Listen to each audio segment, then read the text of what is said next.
Hi అందరికీ. అప్పుడే పొలం నుండి వచ్చిన సుబ్రహ్మణ్యం కాళ్ళు కడుక్కోవడం గమనించిన శారద టీ గ్లాస్తో బయటకొచ్చింది. భర్త చేతిలోని వస్తువులను అందుకుని నవ్వుతూ టీ గ్లాస్ను భర్తకు అందించింది. ఇద్దరు వీధి అరుగు మీద కూర్చుని మాట్లాడుకునేంతలో ఇంటి గుమ్మంలో కారాగిన శబ్దం విని భార్యాభర్తలిద్దరి చూపులు అటువైపు మళ్ళాయి. కారులో నుంచి వాళ్ళ పెద్ద కొడుకు సురేష్ మెడలో పూలమాలతో పక్కన ప్రేమించి పెళ్లి చేసుకున్న భార్యతో బయటకు దిగాడు. అనుకోకుండా చూసిన ఆ దృశ్యంతో సుబ్రహ్మణ్యం చేతులు వనకడంతో అతని చేతిలోని టీ గ్లాస్ చేజారిపోయింది. శారద గబగబా పైకి లేచి చేయందించి భర్తను పైకి లేపింది. భార్య చెయ్యి పట్టుకుని నడుచుకుంటూ వచ్చి తల్లిదండ్రుల ఆశీర్వాదం తీసుకున్నాడు సురేష్. జరుగుతున్నది చూస్తూ ఏం మాట్లాడాలో తెలియని స్థితిలో ఉన్నారు సుబ్రహ్మణ్యం దంపతులు. అంతలో సురేష్ కల్పించుకుని, అమ్మా, తన పేరు సంధ్య, మా ఆఫీస్లోనే నాతో పాటు వర్క్ చేస్తుంది. మేమిద్దరం ఒకరినొకరం ఇష్టపడ్డాం, అందుకే పెళ్లి చేసుకున్నాం అన్నాడు.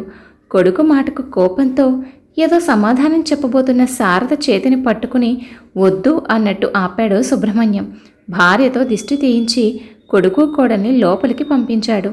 ఏమిటయ్యా ఇది? వాడు మనతో మాట వరుసకైనా చెప్పా పెట్టకుండా ఇలా పెళ్లి చేసుకుని పిల్లని తీసుకొస్తే వాడిని 4 దులిపేయడం మానేసి నన్ను ఆపుతున్నావు అంది కోపంగా దిష్టి నీళ్లు బయట పారేసి వస్తూ శారద. భార్య మాటలకు చిన్నగా నవ్వుకుని, జరగాల్సింది కాస్త జరిగిపోయాక ఇంకా కోప్పడి ఉపయోగం ఏముంది చెప్పు శారద. మనతో మాట మాత్రం చెప్పకుండా పెళ్లి చేసుకున్నప్పుడే వాడు మనల్ని దూరం పెట్టాడని అర్థం అవుతుందిగా. ఇప్పుడు వాడు చేసిన దానికి మనం కోప్పడితే వాడి దృష్టిలో మనం మరింత చెడ్డవాళ్ళం అవుతాం. వాడేమైనా చిన్నపిల్లాడా? తిట్టి కొట్టి బెదిరించి భయపెట్టి చెప్పడానికి మంచి ఉద్యోగం చేస్తూ 2 చేతుల సంపాదిస్తున్నాడు. ఆ మాత్రం మంచి చెడు ఆలోచించకుండా ఉండడులే. బాగా ఆలోచించే నిర్ణయం తీసుకుని ఉంటాడు. మనకు అమ్మాయిని వెతికే పని లేకుండా చేశాడని సంతోషపడు. మనకు మాత్రం కావాల్సిందేంటి? పిల్లలు సంతోషమే కదా. కాకపోతే ఆ పెళ్ళేదో మన కళ్ళారా చూస్తుంటే మనకు కాస్త తృప్తిగా ఉండేది. పోనీలే, కనీసం పెళ్లి విషయం చెప్పడానికైనా కోడల్ని వెంట పెట్టుకొచ్చాడు. దానికి సంతోషించి వాళ్ళిక్కడ ఉన్నన్ని రోజులు ఏ మాట అనకుండా జాగ్రత్తగా చూసి పంపు అంటూ లోపలికి వెళ్ళాడు సుబ్రహ్మణ్యం. చీర కొంగుతో కన్నీళ్లు తుడుచుకుంటూ వంటగదిలోకి వెళ్ళింది శారద.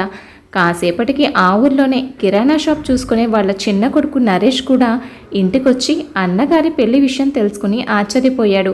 చిన్నప్పటి నుంచి ఎంతో కష్టపడి పెంచి పెద్ద చేసిన కొడుకు పెళ్లిని తన చేతుల మీదుగా జరిపించలేకపోయాను అన్న బాధను గుండెల్లోనే దిగమినుకుంది శారద. వాళ్ళున్న 2 రోజులు కొడుకుతో పాటు కోడలి ఇష్టాలు కూడా తెలుసుకుని తనకు వచ్చినంతలో వండి పెట్టింది శారద. 2 రోజుల తర్వాత తిరిగి భార్యతో ప్రయాణమవుతూ, సురేష్, నాన్న, నాకు నా భార్యకు ఆస్ట్రేలియాలో ఉద్యోగ అవకాశం వచ్చింది. మేమిద్దరం 4 రోజుల్లో ఆస్ట్రేలియా వెళ్తున్నాం. అక్కడికి వెళ్ళి ఇల్లు అది చూసుకొని అంతా సెట్ అయిన తర్వాత మీకు ఫోన్ చేస్తాను అన్నాడు. అప్పటికే కొడుకు చేసిన పనికి సగం చచ్చి బ్రతుకుతున్న శారద దంపతులకు కొడుకు ప్రస్తుతం చెప్పిన మాట మిగతా సగం ప్రాణాన్ని కూడా తోడేసినట్లయింది. కొడుకు చెప్పిన మాట విని సుబ్రహ్మణ్యం కుర్చీలోనే కూలబడిపోయాడు. శారద మాత్రం దుఃఖాన్ని ఆపుకోలేక, ఏంట్రా ఇది? చెప్పా పెట్టకుండా పెళ్లి చేసుకుంటే నీ జీవితానికి తగిన భాగస్వామిని నువ్వే ఎంచుకున్నావని, ఏదో మా కళ్ళ ముందు మీరు చిలక గోలింకల్లా ఉంటే చూసి ఆనందపడదామని సరిపెట్టుకున్నాం. పక్కనే పట్నంలోనే కదా ఉంటారు, అప్పుడప్పుడు అయినా వచ్చి వెళుతూ ఉంటారు అనుకున్నాను. కానీ విదేశాలకు వెళ్ళడం ఎందుకురా? అంత దూరం నువ్వు వెళ్ళిపోతే అన్ని రోజులు నిన్ను చూడకుండా ఉండలేనురా సురేష్ నేను. అయినా ప్రస్తుతం పట్నంలో నువ్వు చేస్తున్న ఉద్యోగం మంచిదేగా. దాన్ని వదిలేసి మనకంటూ ఎవరూ లేని ఆ పరాయి దేశాలకు ఎందుకు నాన్న వెళ్ళడం? అక్కడ నీకు ఏ ఇబ్బంది వచ్చినా ఎవరుంటారు అని అంటున్న తల్లి మాటలకు అడ్డుపడుతూ, అమ్మా, ఇప్పుడు నేను చేసే ఉద్యోగం మంచిదే, అయినా ఎంతకాలమని అలా ఉన్నంతలో సరిపెట్టుకుని ఉండడం? నాకు జీవితంలో ఎదగాలని ఉంటుంది కదా. మా అదృష్టం కొద్దీ మాకు అవకాశం వచ్చింది. మూర్ఖంగా ఆలోచించి అంది వచ్చిన అవకాశాన్ని వదులుకోలేను. నా గురించి నేను ఆలోచించుకోగల శక్తి నాకుందమ్మా. అన్నీ ఆలోచించి ఈ నిర్ణయం తీసుకున్నాను. మా ప్రయాణానికి అన్ని ఏర్పాట్లు పూర్తయ్యాయి. వెళ్ళొస్తాను అంటూ వెళ్తూ గుమ్మం దగ్గర తమ్ముడి చెవిలో ఏదో చెప్పి వెళ్ళిపోయాడు సురేష్. కొడుకు మీద బెంగతో ఆ దంపతులు రోజులు గడుపుతూ వస్తున్నారు. అలా 1 రోజులు గడిచేసరికి చిన్న కొడుకు నరేష్ ఒకరోజు సుబ్రహ్మణ్యం శారదలు కూర్చునుండగా అమ్మా, నేను షాప్ అమ్మేశాను అని చెప్పాడు. ఆ మాటకు ఆశ్చర్యపోయారు ఆ దంపతులిద్దరూ. బంగారంలాగా బోలెడు ఆదాయం వచ్చే షాప్ అమ్మేయడమేమిట్రా? ఆయన షాప్ అమ్మేసి ఏం చేద్దామని అడిగాడు సుబ్రహ్మణ్యం. అది నాన్న, అన్నయ్య నన్ను ఆస్ట్రేలియాకి వచ్చేయమన్నాడు. అక్కడైతే ఇక్కడ కన్నా బాగా సంపాదించుకోవచ్చట. అందుకే నేను కూడా అక్కడికి వెళ్ళిపోదామని నిర్ణయించుకుని షాప్ అమ్మేశాను. 2 రోజుల్లో నా ప్రయాణం అన్నాడు. కొడుకు మాటలకు తట్టుకోలేని శారద, ఇంకేం అయితే నిర్ణయం తీసుకున్న తర్వాత మాతో చెప్తున్నావన్నమాట. అన్ని నిర్ణయాలు అయిపోయాక ఆ మాట మాత్రం మాకు చెప్పడం ఎందుకు? పెద్దోడంటే ఉద్యోగం అని మమ్మల్ని వదిలేసి అంత దూరం వెళ్ళిపోయాడు. నువ్వు ఇక్కడ చక్కగా సాగుతున్న వ్యాపారం మానేసి అక్కడికి ఎందుకురా? మీరిద్దరూ మమ్మల్ని వదిలేసి దూరంగా వెళ్ళిపోతే మేమిద్దరం ఇంకా ఎవరి కోసం బ్రతకాలి? ఎందుకు బ్రతకాలి అన్న తల్లి మాటలకు సమాధానం చెప్పలేక తలదించుకు వెళ్ళిపోయాడు నరేష్. అన్నట్టుగానే 2 రోజుల్లో నరేష్ కూడా విదేశాలకు వెళ్ళిపోయాడు.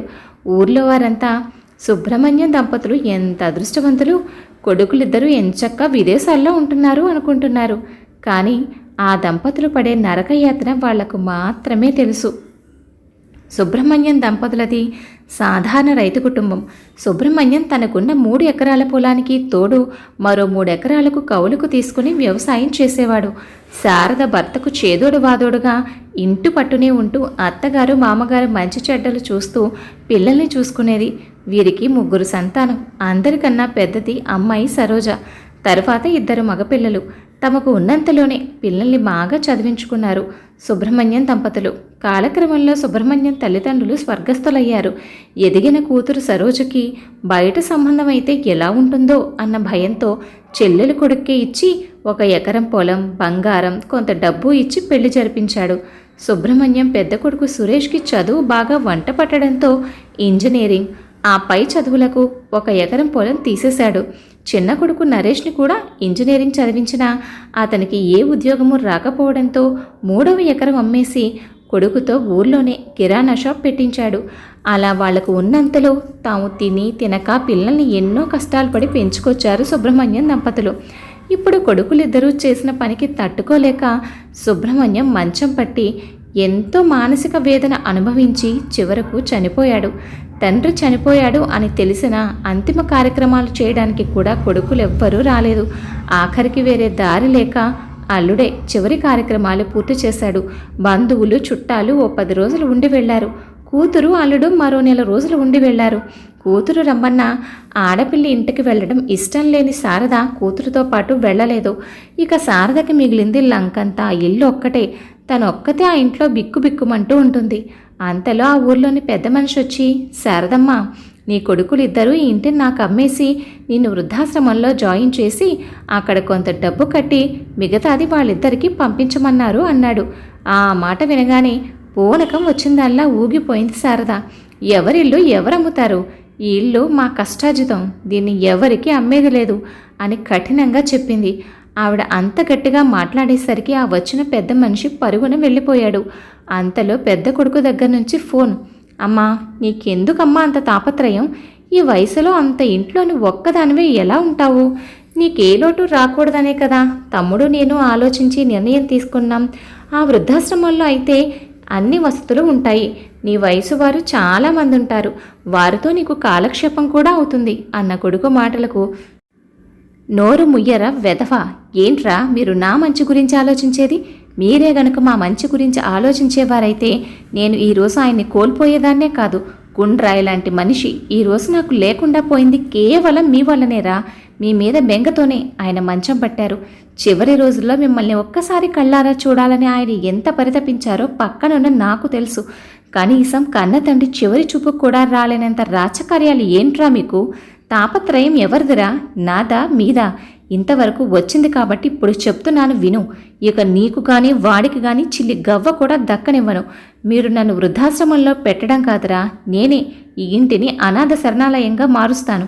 నా బంగారం ఇంకా మేము దాచిన కొంత డబ్బు పెట్టి దాన్ని నడిపిస్తాను అని చెప్పి కోపంగా ఫోన్ పెట్టేసింది శారద.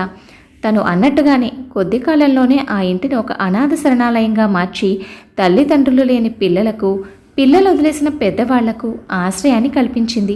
కొడుకులకు బుద్ధి చెప్పడానికి ఆవిడ తీసుకున్న చెంపపెట్టు లాంటి నిర్ణయానికి ఊర్లో వారు కూడా తమ వంతు సహకారం అందించడంతో సుబ్రహ్మణ్యం గారి పేరుతో ఏర్పడిన ఆ అనాథాశ్రమం ఎలాంటి ఇబ్బందులు లేకుండా హాయిగా నడుస్తుంది. కథ విన్నారు కదండి. కథపై మీ అభిప్రాయాన్ని తప్పకుండా కామెంట్ చేయండి. మరొక మంచి కథతో మళ్ళీ కలుద్దాం. ఉంటాను మరి.